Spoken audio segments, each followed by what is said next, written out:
your voice, your witness to what's happening right here and now, it is a moral call to the rest of the world, and figuring out how to tell the stories of what you're seeing and the losses that are already taking place.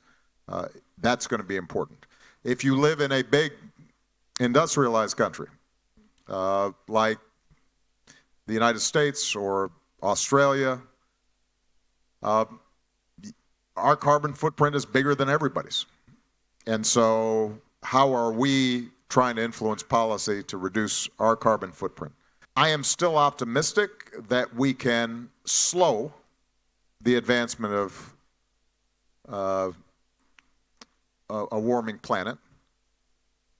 It's too late for us not to have some impacts, and so there's going to have to be some adaptation that's going to take place. The oceans will be rising, and that is going to displace people. And so we're going to have to anticipate and care for some of the consequences of that, including large-scale migration and disruptions that are going to be very costly. But there's a big difference between the ocean rising 3 feet and rising 6 feet. I cared about this issue deeply. We got a Paris Accord done.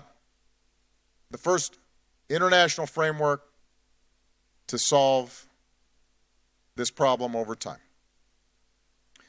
Even at the height of my optimism, finally getting it done, we finally signed it and everybody's celebrating, I knew that the standards that had been set by each country weren't sufficient.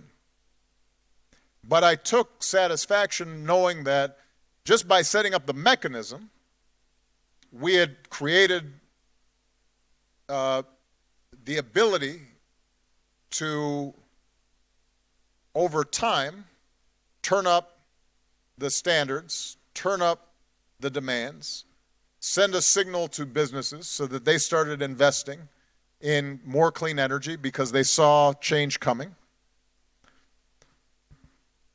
If I had just looked at the science at the moment I signed the Paris Accords, I would have still been despairing because it wasn't enough.